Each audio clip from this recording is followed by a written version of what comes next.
Remue ménage. Remue ménage.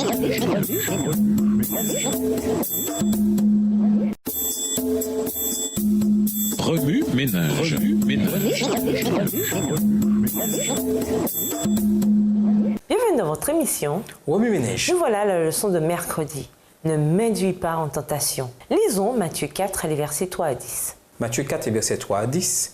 Le tentateur, s'étant approché, lui dit, « Si tu es fils de Dieu, ordonne que ces pierres deviennent des pains. » Jésus répondit, « Il est écrit, l'homme ne vivra pas de pain seulement, mais de toute parole qui sort de la bouche de Dieu. » Le diable le transporta dans la ville sainte, le plaça sur le haut du temple et lui dit, « Si tu es fils de Dieu, jette-toi en bas, car il est écrit, il donnera des ordres à ses anges à ton sujet, et ils te porteront sur les mains, de peur que ton pied ne heurte contre une pierre. » Jésus lui dit, « Il est aussi écrit, tu ne tenteras point le Seigneur ton Dieu. » Le diable le transporta encore sur une montagne très élevée, lui montra tous les royaumes du monde et leur gloire, et lui dit, « Je te donnerai toutes ces choses si tu te prosternes et m'adores. » Jésus lui dit, « Retire-toi Satan, car il est écrit, tu adoreras le Seigneur ton Dieu et tu le serviras lui seul. » La culture actuelle implique fortement que notre bonheur, notre succès et la qualité de notre vie résultent d'une image de soi parfaite, d'une abondance de biens et d'une surabondance d'expériences agréables.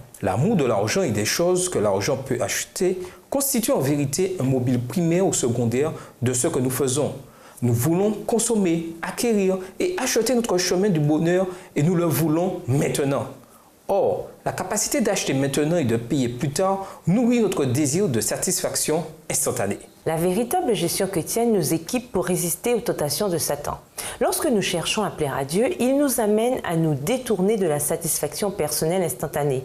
Voici 3 étapes pour vaincre la tentation. Premièrement, examinez-vous vous-même. Dans une honnêteté rigoureuse, identifiez les idoles de votre vie qui monopolisent votre attention et votre temps au point que vous cessez de vous focaliser sur le Christ. Souvenez-vous que le bonheur authentique et durable ne se trouve qu'en Jésus.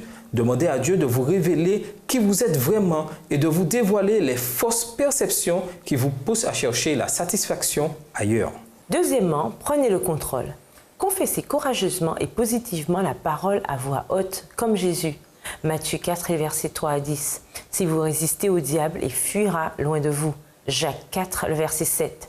Trouvez des versets qui parlent de votre situation et réclamez-vous des promesses divines. Lorsque vous citez la parole de Dieu à haute voix, non seulement Dieu l'entend, mais aussi les anges qui travaillent en votre faveur. Psaume 103, le verset 20.